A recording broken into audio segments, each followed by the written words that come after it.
KTR quash petition పై మంగళవారం high court తీర్పు చెప్పనుంది. Formula ఈ రేస్లో కేసులో తనపై నమోదైన ఏసీబీ కోర్టును కొట్టివేయాలని కేటీఆర్ న్యాయస్థానాన్ని ఆశ్రయించారు. ఆ పిటిషన్పై ఇటీవలే వాదనలు ముగిశాయి. తీర్పు రిజర్వ్ చేసింది. క్వాష్ పిటిషన్పై రేపు ఉదయం 10:30 గంటలకు తీర్పు ఇవ్వనుంది.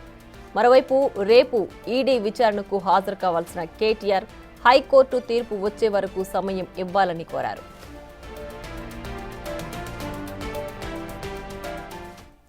మరింత సమాచారాన్ని మా ప్రతినిధి రాణా ఫోన్ లైన్ లో అందిస్తారు.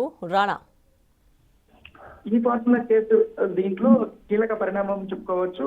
ఎందుకంటే ఇవాళనే కోర్టు సంబంధించిన తీర్పు వస్తుందని అందరూ ఎక్స్పెక్ట్ చేశారు. కాకపోతే రేపు ఉదయాన్నే ఫస్ట్ అవర్స్ లోని హైకోర్టులో లిస్ట్ అయింది. రేపు 11 గంటల లోపలనే పూర్తిగా తుది తీర్పు రాబోతున్నట్టుగా మనకు సమాచారం అవుతుంది.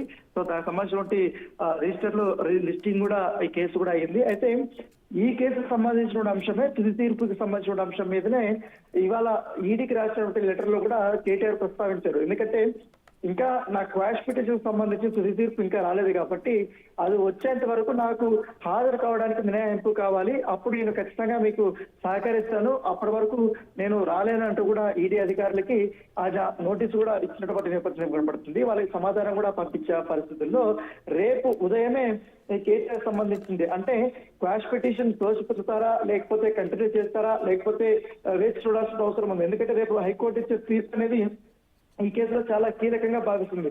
రేపు కానీ హైకోర్టు కానీ ఖచ్చితంగా ఆ తీర్పు ఇచ్చే దాంట్లో పోలీసులు విచారణకి కానీ లేకపోతే అరెస్ట్ ఒకవేళ అతను తప్పులు తేలితే మాత్రం అరెస్ట్ చేసుకోవచ్చని తీర్పిస్తే మాత్రం ఖచ్చితంగా రాష్ట్ర రాజకీయాల్లో ఒక సంచలనంగానే ఉండబోతుంది. రేపు సర్వత్రా ఇప్పుడు హైకోర్టు ఏం చెప్పబోతుందా అనేది కూడా అందరూ ఆసక్తిగా ఎదురు చూస్తున్న నేపథ్యం కూడా చాలా ఉత్కంఠగా ఎదురు చూస్తున్నారు. ఎందుకంటే క్వాష్ పిటిషన్ లో ఆయన పొందుపరిచినటువంటి అంశాలని కోర్టు పరిగణలోకి తీసుకుంటుందా, లేకపోతే ఏసీబీ అధికారులు చెప్పినటువంటి వాదనలు వినిపించినటువంటి దాంట్లో అది పరిగణలోకి తీసుకుంటుందా కూడా మనం చూడాల్సినటువంటి అవసరం ఉంది. ఎందుకంటే ఇప్పటికే 2 సార్లు ఆయనకి నాట్ టు అరెస్ట్ అనేది కూడా ఎగ్జామ్షన్ ఇచ్చింది కోర్టు.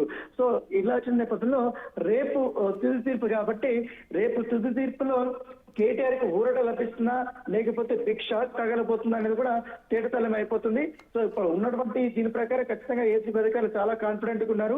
ఎందుకంటే కేసులో చాలా కీలకమైనటువంటి దశలో ఉంది కాబట్టి కేటీఆర్ యొక్క విచారణ స్టేట్మెంట్ రికార్డ్ చేయడం అనేది చాలా ఇంపార్టెంట్ అయిన విషయం. సో ఈ నేపథ్యంలో ఆయన విచారణకు పిలిపించి మాట్లాడితే ఒకవేళ ఆయన పాత్ర అనేది తేటతలం అయిపోయిన తర్వాత విచారణలో ఖచ్చితంగా అరెస్ట్ చేసే అవకాశాలు ఉన్న నేపథ్యంలో దాని తగ్గట్టుగా ఇప్పుడు వాళ్ళు ఎదురు చూస్తున్న తీర్పు కోసం.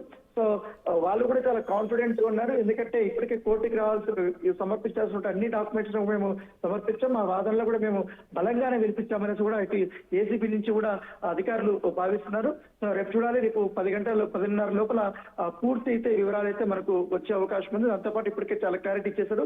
రేపు ఎట్టి పరిస్థితుల్లో ఈడీ విచారణకి హాజరు కావడం లేదనేసి ఒక క్లారిటీ అయితే వచ్చేస్తుంది. Right Rana, thanks for the updates.